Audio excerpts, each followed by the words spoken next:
who is lacking information here? Is it the artist or the promoters? Exactly. Yeah. Okay.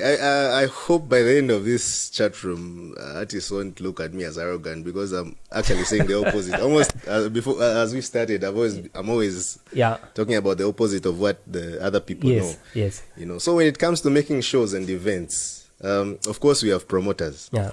And promoters don't care about art. They don't care about music or whatever. All they care about is money. It's about making money. Yeah. And so they know if this underground artist, he doesn't have a Facebook page, he doesn't have numbers, he doesn't have his music on Spotify, he doesn't have any following, even in the streets, no one knows this upcoming artist or underground artist. Why should I bring him and pay him money to perform at my event?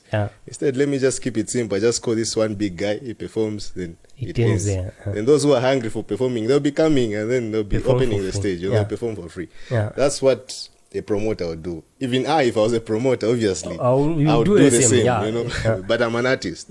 So there's a way in which we can beat these challenges that we have.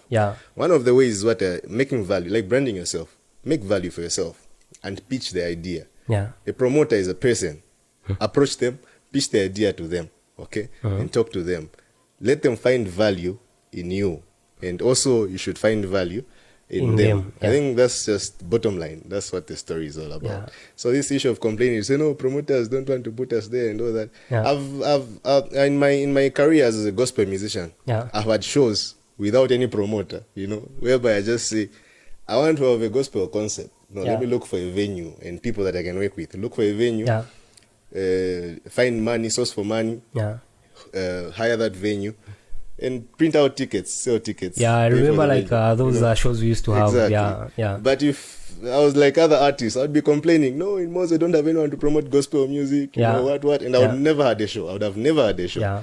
So I think sometimes we need to take it upon ourselves. This talent is ours. You as an artist, it's your talent. Don't expect someone to come and lift you up. Yes, do whatever it takes. That's true. That's true. So there's another issue of this time is all about numbers on social media. No, this is just a general question. Is it doing good in terms of, I see to say some artists, because they have a certain influence and they're having those numbers, despite them not knowing what to do in terms of maybe the quality of the music, the quality of their performance, but because the social media and have those numbers and issue of boosting, is it helping the artist? Is it a good thing or a bad? Because some artists, you overrate them in terms of saying, because of the numbers. Exactly. Yeah. Now coming to that, I think it's favoring a certain sector or section of artists. There's a small percentage of artists that are actually benefiting from that, because as you know, social media and all these streaming platforms, they move with algorithms. Yes. So when I release a song today, in the next 1 hour, how many streams am I going to have? So if I have a lot of streams in an hour, it means even the priority of those sites putting me ahead of other artists is high. You understand? And so we've got artists that are just coming up. They have few numbers. So this whole algorithm thing is killing the artists. And so they need to spend money by paying playlist owners, those curators of playlists, in order to be put on playlists, and also pay media influencers so that they share their song. So in short, it's like you need to spend more money in order for you to gain that influence. So it's more like that's where now the challenge comes in. It's different like before, where you could just do an album and then rely on radio DJs to promote. So this time around it's wide. So it's about numbers and no longer the actual music, like the talent that you have. So I think that's one of the challenges that I've seen, and it's giving music for free. Of course, people are using bundles to stream. But at the end of the day, you're not getting paid per stream. Because a stream is like 0.00 point whatever cents. And so for you to really make $1, you need a lot of streams. Just to make $1, you need a lot of streams. So it's really hard on artists who are independent. Of course, for maybe those who are signed to record labels, the record labels are spending money so that those streams are boosted. But for independent artists, it becomes something else. So I think that's one of the challenges, and we should work on finding ways on how we can beat that. There you have it. So guys, it's all about numbers now. So if you want to put your music out there, have the numbers, and you'll be you'll be good. Otherwise ungavideka ndepa wakamba tikudwalireni yeah, imagine tidwali that's right. So few artists that I've hung around with there is a challenge in terms of even just how to put music on YouTube, just creating a YouTube account channel, yeah. You know, it's a challenge. So you as a producer, I feel you have a role there in terms of educating the artist. Yeah. So here we are. And not everyone can have time to come and visit you at your studio. Say, Manchis, how do we do this? How do we do this? So at least maybe you can just touch here and there in terms of how our artists should put their music out there. Yeah. Putting music on streaming platforms, it's easy. Yeah. And so one of the things I'll try to give you at the top of my head what I feel you can do. Yeah. But mostly I would advise you to really research, like go down and find out from internet or just people who've done it and how they were able to do it. So streaming platforms, for example, Boomplay, which is very common in Zambia. There's Spotify, there's Deezer, and a lot more streaming platforms. Now, how do you put music on these sites? You cannot upload on your own. You can't create an account on your own and then upload music to these sites. So what happens is that they've got distributors. Distributors are the ones who distribute your music to all these online platforms. And so those distributors, you can be a member of those distributors by simply finding which distributor best suits your needs, creating an account with them, and then making a profile and then uploading your music to those distributors. So when you upload your music to that distributor, for instance, I use DistroKid. So if you want, you can search DistroKid and then you can use it. You can create an account and then you create a profile for yourself, and then you can upload music to those to that site on DistroKid. And when you confirm after finishing everything, you wait for about 3-4 days, sometimes even to a week, then your music will be all over everywhere. So you just need to search on Spotify, search for your name or music, you find it is there. Here I see to say Mogati say what's salira maningi. Exactly. So if our artists, I think they can even reduce in terms of complaining, say, are not making money out of our music. If they can go the online way, where you don't wait for shows, you don't wait for anyone to call you to say no, a promoter calls you, but putting your music online, I think it's something that is good and you can make money at the end of the day. Yeah. And the good part is that it stays there forever. That's it. That's it. Even after 10 years, you still find your music. You still get $1 out of it. That's it. So now it's just a matter of you as an artist. Nowadays you don't share your music. It's up to you. But if you have the energy and you have I know most of the artists, they have smartphones where you share your music and people will get your music. Exactly. Rather than taking your music for free, corridors and they make money out of you. I feel it doesn't make sense. One fun fact. If you stream your music every day yourself, you stream your own song on phone. For a year, you'd be able to make $10. If you stream one song, your own song, you yourself as a fan, you're streaming your own song. I mean, as an artist, you make $10. $10, Imagine. So that's more like something that you can utilize as an artist. Now imagine if you've got a fan base of about 100 people. That's a lot of money. Yes, I was once talking with my friend, I don't know if you can mention his name, Noel.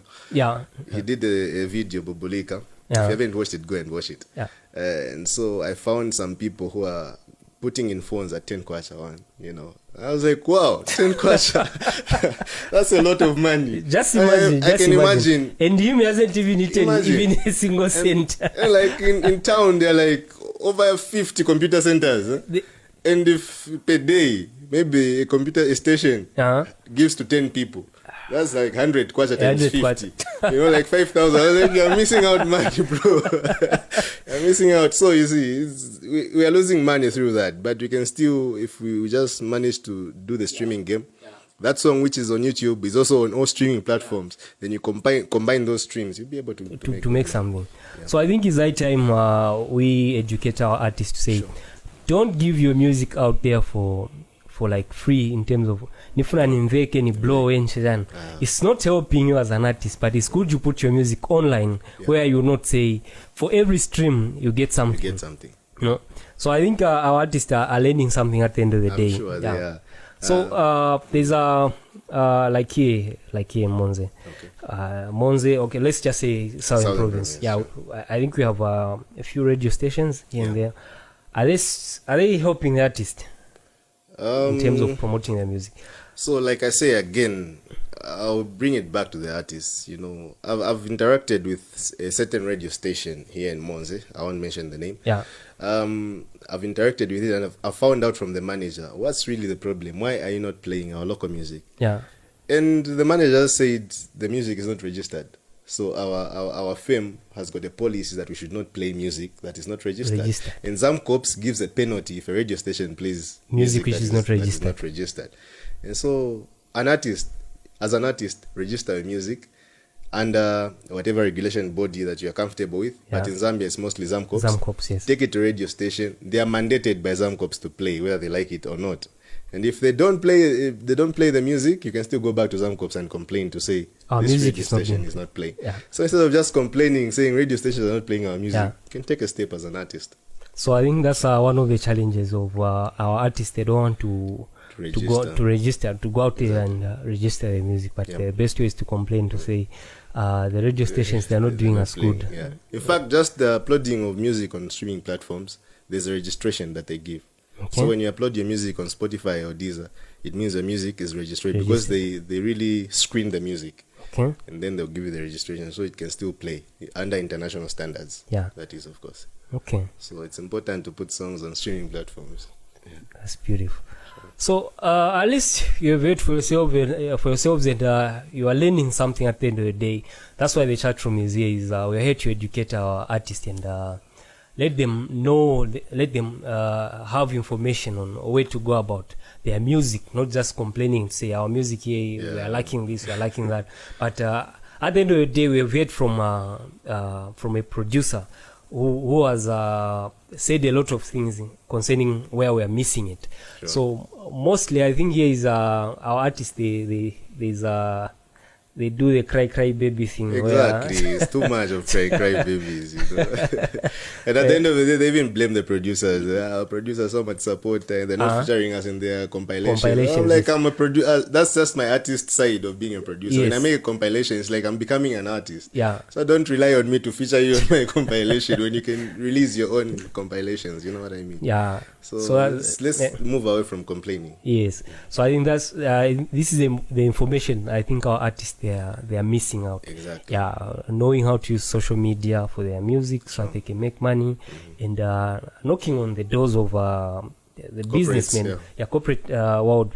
Let's go out there and knock on their doors. Not waiting for them to come to us. No. It's not going to happen. It's not going to work. Yeah. So let's go out there and say, share ideas to people.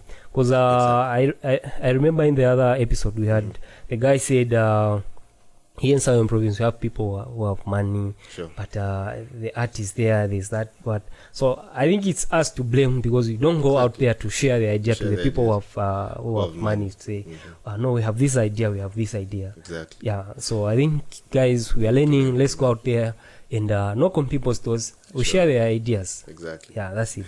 Sure. Anyway, Manchizi. Yep. This thing can go on and on. It can go on and go on because I'm like having a lot of things that I want to say, but time, you know. Yeah, time is always a factor exactly, here. Yeah, so at least you've learned something.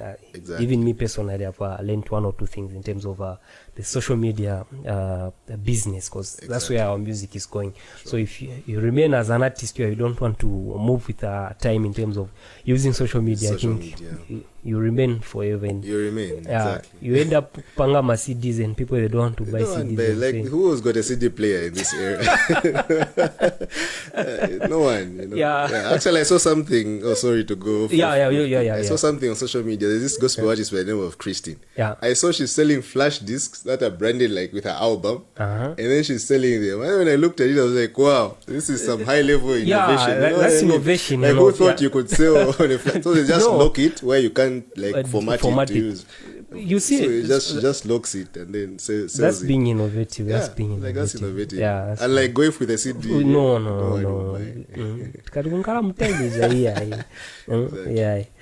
Yeah.